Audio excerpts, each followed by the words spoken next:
my gosh, I want to learn tarot, but I don't know where to begin. Well, you've come to the right place. I'm Lala of the Epiphany Dreams Life, and I am going to teach you in 5 minutes.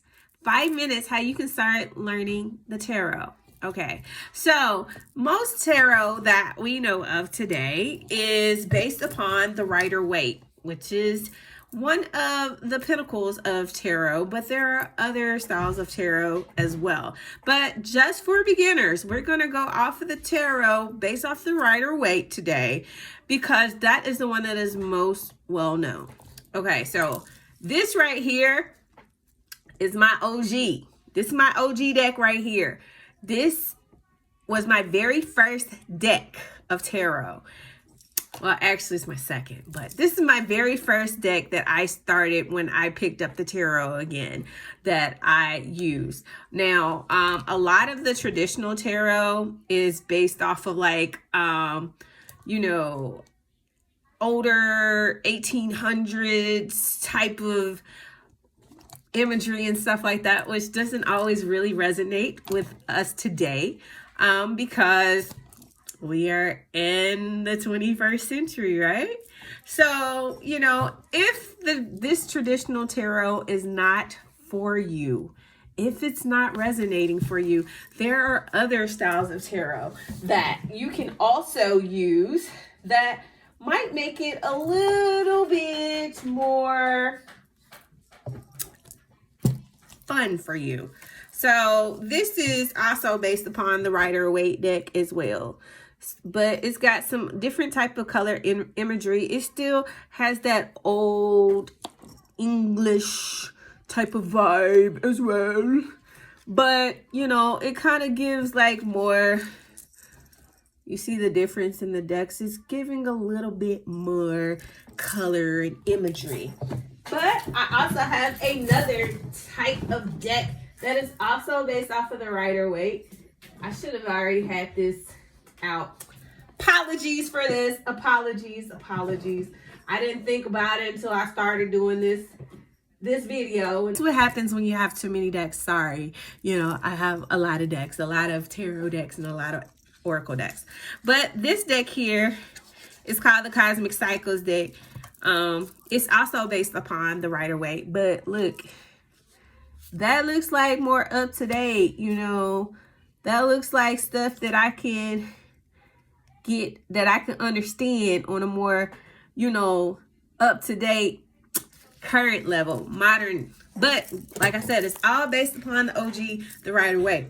But first, that's your first thing. If you want to begin tarot, find a deck that you resonate with. Like I said, if you can get with the Rider-Waite, more kudos to you, okay?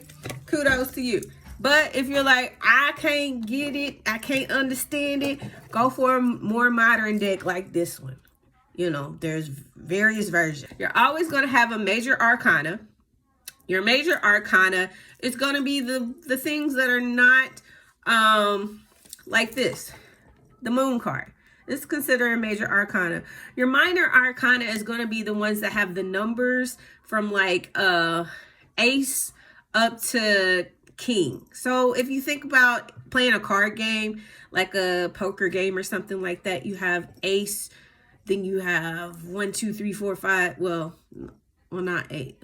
You know what I'm saying. Ace, 2, 3, 4, 5, 6, 7, 8, 9, 10, all the way up to king, right? So those are your minor arcana. The major arcana is going to usually have the name of what the card is, and then up here it's going to have a Roman numeral number, the judgment card. Judgment. It's your major arcana is usually going to have like one word type of thing, like judgment, the moon, the sun, the Fool card, the World card, the Tower card. Those are your major arcana. So, and they are numbered from 0 to 21. That's what I was trying to say. I knew they stopped in the 20s. Don't fault me, okay? I'm normal. I'm normal. I don't remember all this stuff. I'm not going to pretend to act like I do. You know, I know how to read. I do. I've been doing this professionally for years. But don't quote me if I remember everything, because I don't. You know, I'm a seasoned woman. So, you know, the brain don't always be working like it's supposed to. But yeah, the major arcana is numbered from 0, which starts at the full card and ends at number 21, which is, I want to say it's the Sun card. But, yeah, don't quote me on that one either. I'll probably insert an edit or something. Okay, but that is the major arcana. Now, let's move on to the minor arcana. Okay, I hope you're taking notes with this, guys, because, you know, I'm trying to get you in 5 minutes to understand this real quickly.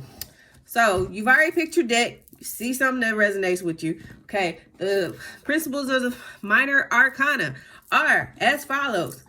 The wands. These are wands. You see, it's wood. These are staffs. These are called wands.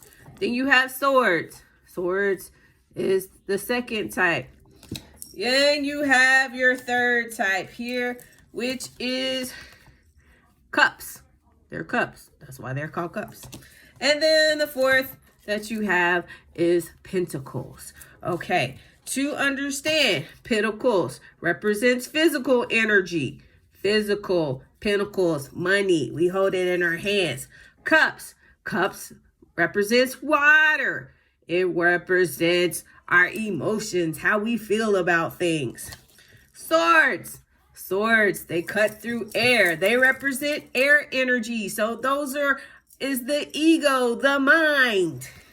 And then we have wands here. Wands represents fire. Fire is our passion and our desires. Okay, so that is the tarot in a nutshell. Of course, the numbers do have more meaning and everything like that. Each one has a meaning, you know. But for today, for you to start reading tarot, what you're going to do is pick a card. Any card. Shuffle if you want to. Cut the deck. Learn about that card, okay? You usually have some type of guidebook. So, if you're not comfortable or familiar with the tarot, use your guidebook.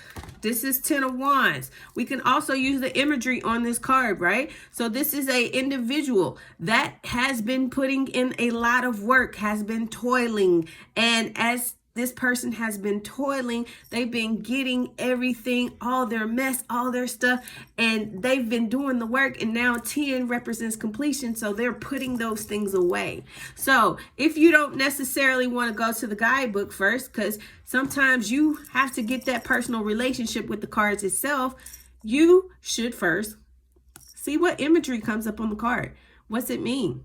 You know, because this person has been putting in work, so they could be putting in creative work. They could have been like tying up all these loose ends that they needed to, so that they can start their new beginning. Let's try again. Let's do just another cut. Like, we're just doing simple stuff. We're not trying to go and learn everything, you know, one by one. Maybe you want to learn one card a week. Maybe you want to learn one card a day.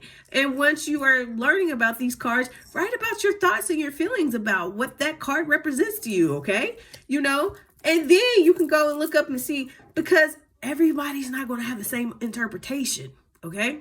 Yes, there is a guy that says what that card might represent or might tell about, but you got to develop a relationship and a connection with these cards, okay?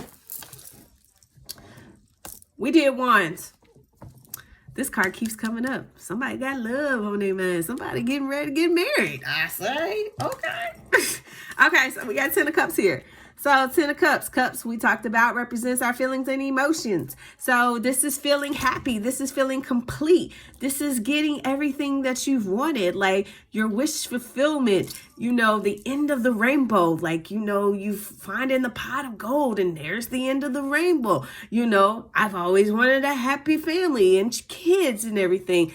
That's the feelings and emotions just by looking at this card brings up, okay?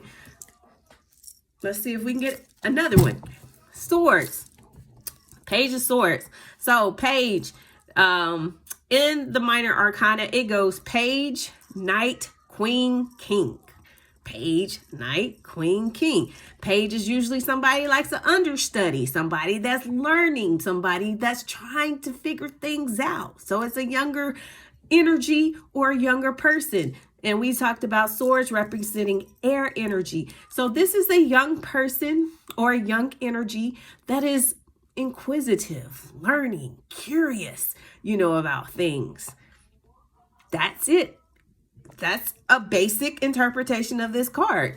And like I said, it's not going to necessarily you're like, how did you get that from all that card and stuff like that? But I mean, I have a basic understanding of knowledge of what air represents, what swords represent, Okay. Last one. Let's see if we can find pentacles real quick, because did we do pentacles? Swords. We did cups. We did wands. Pentacles, last one. Okay.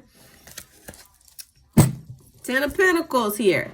So Pentacles represents that earth energy. So Pentacles also represents, like I said before, abundance and prosperity. But at the same time, Pentacles can represent, longevity, generational wealth. And the reason why we can look at this as like generational wealth, because we have of course, a married couple here. We have the dogs, we have the kid here. And then we also have this fatherly figure.